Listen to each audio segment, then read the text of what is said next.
Accessor Recorder Richard Ford.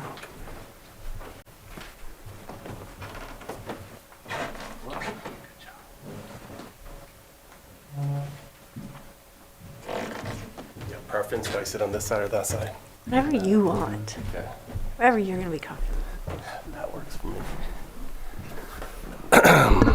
So good morning. Similar to last year, I didn't bring a lot of metrics just because I would give you sheets and sheets and sheets of numbers, and I'm not sure which ones you guys would want to focus on. So I'll be open to any questions, or I can provide them at a later date. So let's just go into 2024.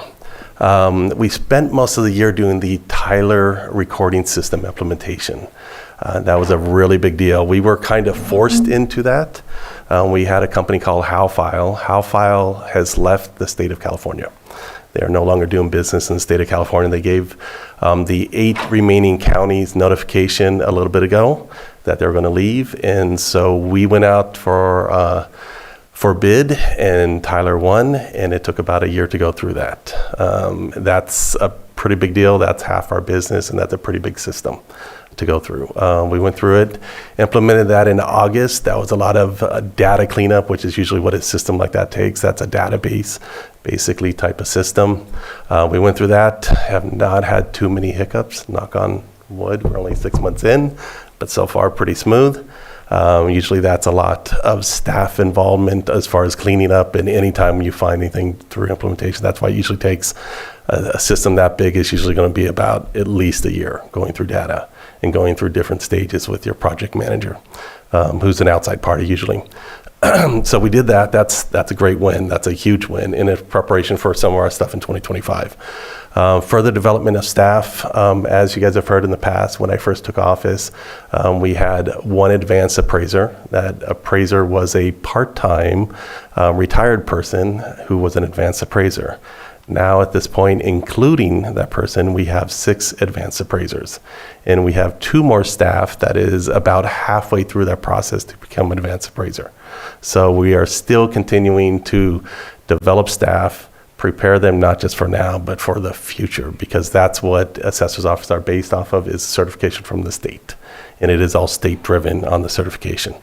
So then that goes to the next one, which is key to the Tyler recording system. We've been wanting to do e-recording for many years. I want to say 5 or 6 years. And because of the HowFile notification, that delayed us. We actually were asking about it for about a year for the module. We need a module with the system, asking for about a year. And then when they finally wanted to announce that they were leaving the state is when they finally notified us that they weren't going to give us the module and they were going to leave the state. So when we got the Tyler recording system, we also bought the e-recording module. We already have it. It was part of the package. We made sure it was in there. So now we're in the prep and the steps that it needs to take to get to e-recording. So do you want to jump to 2025, please? So our goal is e-recording. We're hoping by summer.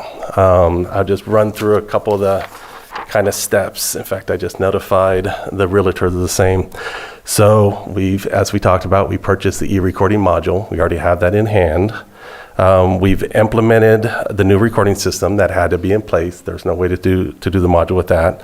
We're working with our third party, United Clearing House. So basically, e-recording, how it works is kind of a 3-node system. So basically, you have a submitter. In this case, the submitter is not usually the general public unless they're going through a large title company or a medium to large legal firm. It's usually the guys, because they have to go through Department of Justice, background checks. They have to go through a lot of internal controls. And to be honest, it's usually at that point, you're fairly large. It's insurance and some other stuff. And so those submitters submit to a third-party clearinghouse. There's 2 in legislation in California that can be allowed. One is Certna. That's the one we are going with. We've already done our DOJ initial background on that.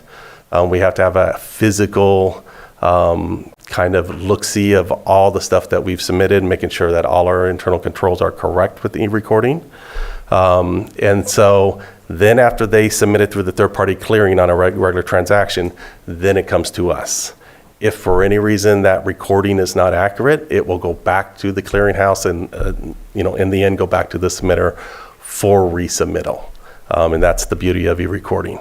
As far as that, that's going to be a very large, big improvement for our county.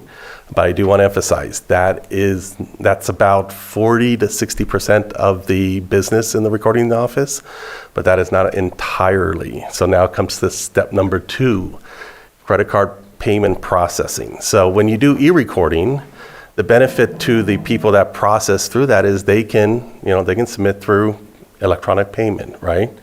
And so they get a benefit. My feeling always in my office is everybody's treated the same, right? Public, big business, title, legal, all the same. So in order to make it all the same, my feeling is we need to get credit card and debit card payments for the same reason in my office. And we're working with the treasurer and the auditor to set up a plan. It's actually within the same vendors to actually move towards that goal. So at that point, everybody coming in, public and large businesses, will actually have access to electronic payment. So I think that's fair. Then we're going to move to low value ordinance. That's something that we've looked at multiple times in the past, and we're going to look at it again. We think the timing is about right. There's not a lot of real benefit for the assessor's office because all that it basically is, we have to still check and see, are the valuations still within that low value ordinance, whatever the board agrees if it gets through. But there is tremendous benefit to the treasurer and to the auditor and some other agencies on their processing times. And so there's going to be a big benefit for the county for that. And so we kind of as a group have been looking at that, and we are going to continue to look at that. The next one also is fairly large as far as mechanics in our office. As you've heard me say in the past, and because of the Tyler and some of the other things, this kind of got pushed off a little bit, is in the megabyte property tax system, think about your math class, right? Every time you come up with a lot of different abilities to come up with combinations, so like if you have like 4 different variants, you produce so many mathematical combinations. The amount of variants we have to call out our properties, all those variants comes out to about 1,600 to 2,000. That is way more than we need. And when we run the report, it's very obvious when I run the report and do the tax roll at the end of the year, most of the volume is technically in about 50 to 30. We think we can get it down to about 30. Mathematically in the system, think about any system that you work with. If you leave 1,600, every time you try and process, every time you push a button to ask a question, it's going to go through 1,600 asks. So if we can reduce it down to 30, by default, it should speed up the system and the efficiency of the system. And so it shouldn't have a drag on the system as much, which would make it much more efficient, as well as it's almost doing that already. And so that is a cleanup that we want to do for some time. We intend to try and get it done in 2025. And those are the big highlights. We can go through a lot more, but that's pretty much it. If you guys have any questions. Supervisors Mtg. I do have a question about metrics. Sure. In the past, I know that you had to catch up on some of your predecessors' work, and then there was also new stuff piling up. Yep. You had Prop 8s, you had new construction.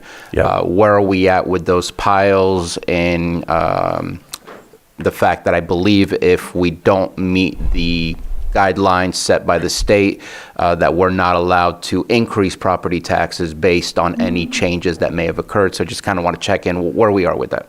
So let me address the last part of your statement. So each each function in my office might have a different called out time frame, right? So some of them might be 4 years, some of them might be 2 years. Like in appeals, it's 2 years, or it might be 4 years in certain cases. But let me talk out the two buckets that we've talked about mostly, because a lot of the other buckets have relatively been caught up. The two buckets were the Prop 8, and that was behind when I first took office was 10,800. I think at this point it's right around 2,000, which is getting very, very close to permanent Prop 8. So generally we're pretty caught up on that. Every year we're going to be getting requests of new Prop 8s, and we're going to have to look at them every year, but generally that's caught up. And we analyze it every year when we get to roll closure. The other one, which is the bigger bucket, but let me talk about the makeup of this bucket. And so that would be permits and new construction. So we've done a lot in the last couple of years to try and partner more fully with the agencies that have to give us the permits. One being the city of Clear Lake. We now have a kind of connection with them, which we share information and hook up with their system. We also have with the city of Lakeport, we're working on that. And upstairs is now going to OpenGov, which is a great thing for us because it's the same system. And so we're moving in that direction to have it more fully where they give us the stuff on a more regular basis. And so that's helping that process first. The kind of efficiency of the mechanics, I guess, would be the answer. But the bucket itself is based off of a lot of new construction. And the new construction comes into, let's say, a big chunk that might be cabanas in concrete work or patio work, right? Something you had to pull a permit. It was big enough for a permit, so you had to pull a permit. We got notified because you pulled the permit, and therefore it's in there. We have a lot of that, but it's pretty low value. So I'm going to say we have like maybe 2,500 of that. Then we have solar. We just processed a bunch of solar, to be honest, this last week, about 500 solar. Solar on new construction is required. We do not put any value of solar on new construction. We have to make a note, and we have to put some metrics in the system for new construction on the initial install. When it's resold is when the value of that solar usually is recognized. And so, but for us, for the permit side, we are getting very caught up on the solar. As we talked about, I think last year, we had pretty much caught up on the SFDs, the single family residences or dwellings. We'd caught up on those, but of course, people still build, just like people still sell properties. Our volume continues. At this point, we're about 200, which is maybe a little bit more than normal, but not much more than normal. And so that's kind of what makes up that bucket. We will intend to get the SFDs, which is usually our first priority in that bucket, by the end of this roll. So by the end of the time that when we get to July 1st, June 30th, we intend to try and beat that back down and then get off as much of the volume of especially the smalls as possible. But you are talking concrete work, average concrete patios, cabanas, you're talking probably average 5 to 10 grand value wise. The problem is each one's unique because nobody builds the same patio. And so we have to look at it a certain way. We're trying to think of ways we can streamline that process of processing them in a way that still recognizes the rules and regulations we're under, but at the same time, it comes up with some way for us to generalize that because it's a lot to look at, 2,500 patios and that to catch that up. But that's probably our biggest outlier. Does that help? Yeah, no, I appreciate some idea of numbers. Yeah. Do you mind if I just, what is your deadline for going over those? Is it 3 years for new construction? New construction, I think it's up to 4 years, which is going to be basically we got to enroll it within 4 years. And so in the past, when I first took that over, the reality is we probably lost out on some of those years just because of that backlog, right, that I inherited. What we're trying to do is making sure, like you would anything, you prioritize what's the biggest bogey. And so in this case, the single-family residence is going to be a lot bigger than a $10,000 deck, even though we still want to get the $10,000 deck on as fast as we can.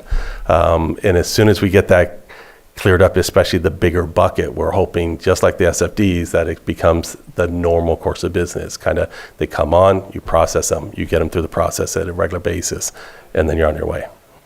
Thank you. Does that help? Yeah. Supervisor Pyska. Yeah, I was going to ask, like, how many years in arrears we were, but it sounds like you kind of answered that question, but go ahead if you want. I don't know if there's We were many, many years. Yeah, I mean, No. just the fact that you're in, when I say the SFDs, that's probably not, like I said, there's kind of parts of that bucket. I wouldn't necessarily say that's years in arrears. That's maybe a year and a half, right? So yeah. The biggest bogey or the biggest dollar amount. The other ones are years, because that's still kind of catching up from that pent up. And we've caught up some of that, but we got a while to go. Okay. Well, good progress. Some. It's happening. So when you go to e-permitting and... E-recording. What's that? E-recording? I'm sorry, Yeah. e-recording. Does that reduce staff hours? What does that look like for staffing? So staff, for the most part, it's probably not going to change much of the hours. It's still going to come in. We're still going to have to examine a document. And so if the document's only difference is, think of it this way. You bring a document to be recorded, you physically walk it in, my examiners examine the document at the counter physically, right? Now, all that it is we get a notification that it's coming over, and it's the same document, just electronically. We still have to go, does it have notary? Does it have all the things that are required, right? So there's not much. Saves the person or business a trip to your Yes, office. and that's where the savings is. Okay. The efficiency is really on the kind of business, and it's on the people that have a lot of volume. So that's why, so it's going to help title companies and like I said, medium to large size legal firms. They don't have to drive in, and in some cases they might be out of town, out of county, right? And they're selling or processing something through our office. They don't have to drive all the way in for that, and that's great. That's good for efficiency, and it's becoming more and more of that across the state. But I will say it is fairly common on the smaller counties to be the ones that haven't implemented it for kind of obvious reasons, right? Okay, thanks. Thank you. All right. If there's no other questions, we'll open it up for the public. Anybody on Zoom? Supervisor Sabatier? I'll close public input. Go ahead. Sorry. And if it's possible in future metrics, and even if the answer is 0, it would be really nice to know, based on all the numbers of backlog that you have, 5 patios slipped through the cracks and we weren't able to meet the deadlines. Like, it would be nice to know, because that does impact our overall property taxes that we recognize in our revenues, and to know if there's a trend of decreasing or a trend of increasing, to know what that we might need to pay better attention to what's going on. Sure. So if that was a possible number to provide, that'd be great. Perfect. All right. Thank you for your presentation. No problem. Thanks, guys. And we are exactly at 12. Do we want to continue on at 12:30, or do you want to start now with a break? 12:30 is fine. 12:30 is As long fine? as it's hard, 12:30. I'm good, whatever. You're good with that, or you're good with whatever? 12:30, yeah, I just All right, don't want we'll too much. move on to the next. I think it's the. Are we still in the A's? Yes, that's why it's. Yeah, let's get through the A's. There we go. I got it. Oh, it's not in the list here, so. I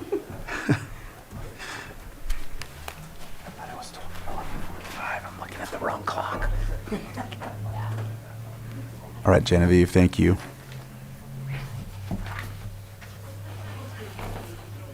Our Auditor, Controller, County Clerk, Genevieve Harrington. Good afternoon, Board. Yeah, Genevieve Harrington, Auditor, Controller, Clerk. Okay, I'll jump right in. 2024 accomplishments.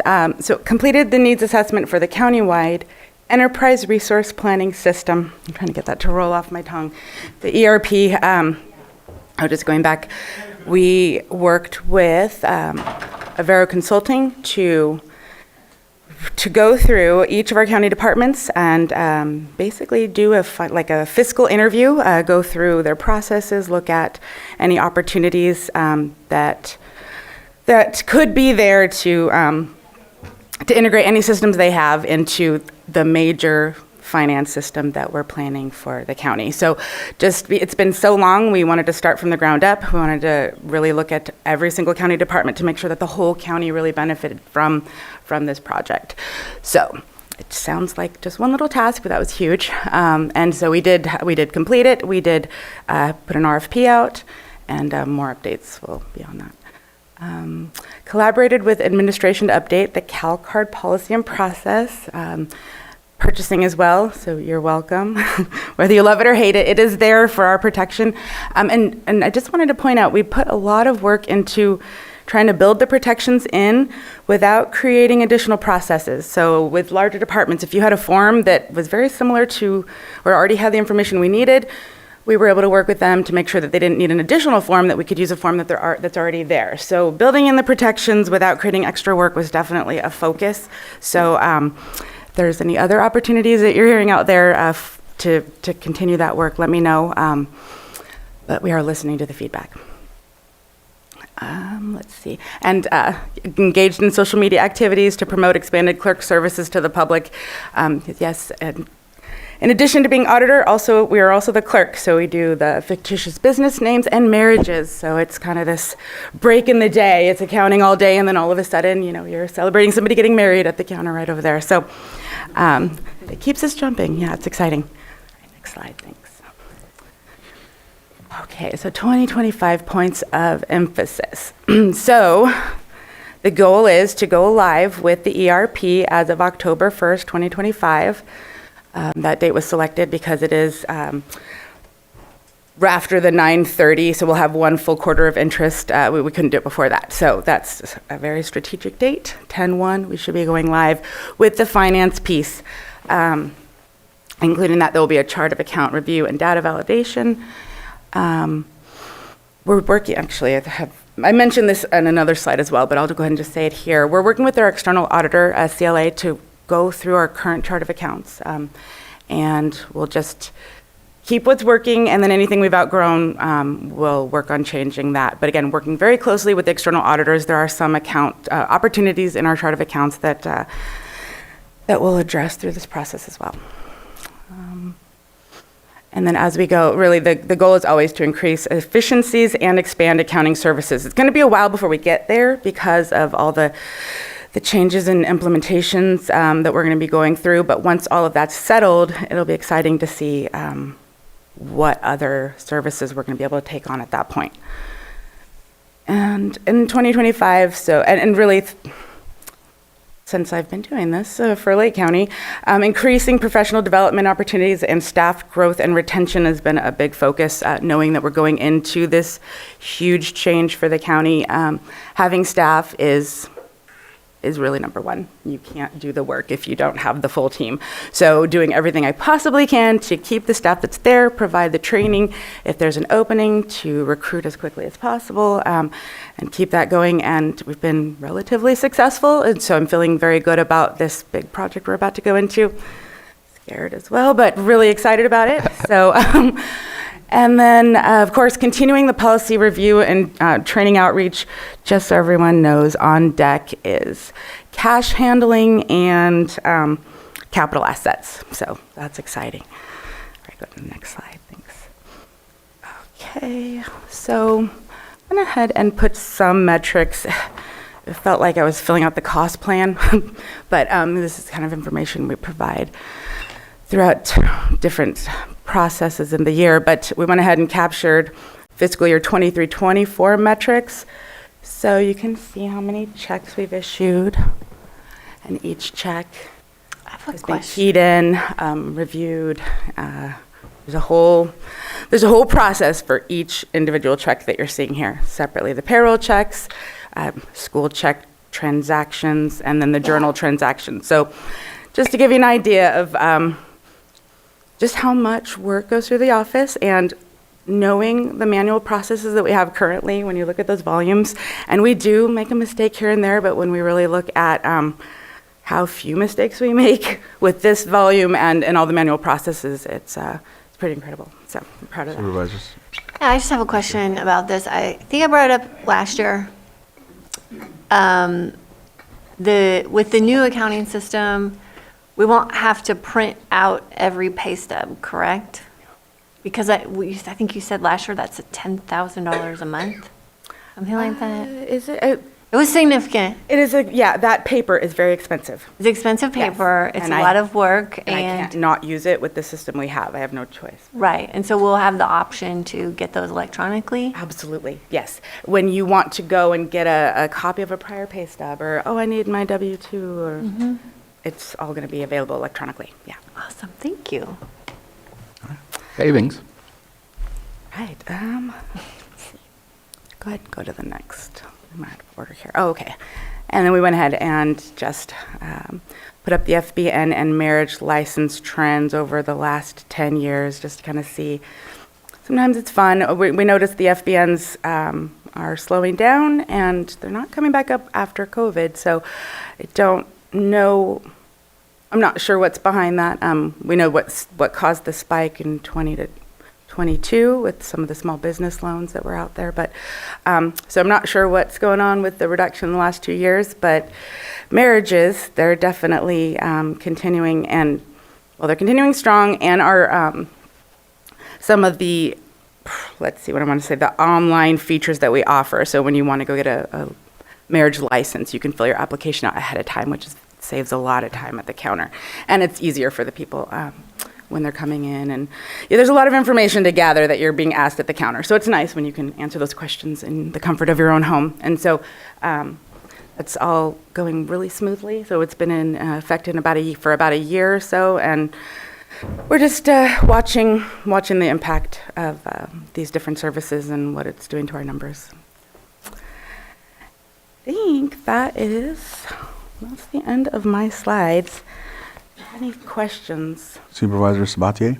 So, thank you for the presentation. I'm actually now that you showed the FBNs, I'd be interested to know maybe by zip code or like a little bit further breakdown just to understand what's happening maybe in individual districts. But also, and this is not an issue that is continuing, but it's an issue that did unfortunately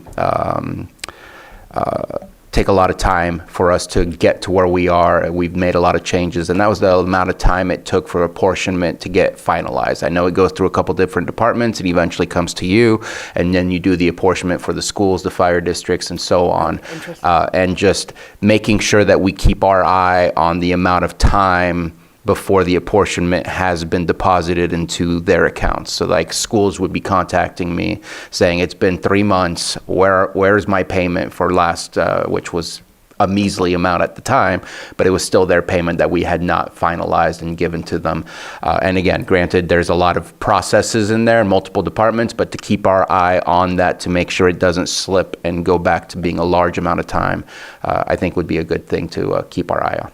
I will just say that the new system is going to fix that. I expect It's, at that, this yeah. point, we go in every day like, okay, do we have the interest? Can we do the interest? And together we're always like, where are we at with it today? And it is always a system issue that's causing that. But so I apologize. We definitely try to keep it. We jump on it. If interest is ready, we don't even wait 4 hours. I mean, we're on it so fast. I have not heard a complaint in probably good. 2 years, but it was pretty bad when we first started. Knock on wood. Chair. It was When the chair and I first started, it was not a good situation, but it's been resolved. I just want to make sure we keep our eye on it so it doesn't slip back one day into what it used to be. If you hear any complaints, I want to know. But no, it's been going really smoothly the last couple of years. All right, we will open it up for the public. Is there any questions from the public or comments? All right, anyone on Zoom? All right. Bring it back to the board, and thank you, Genevieve, for your presentation.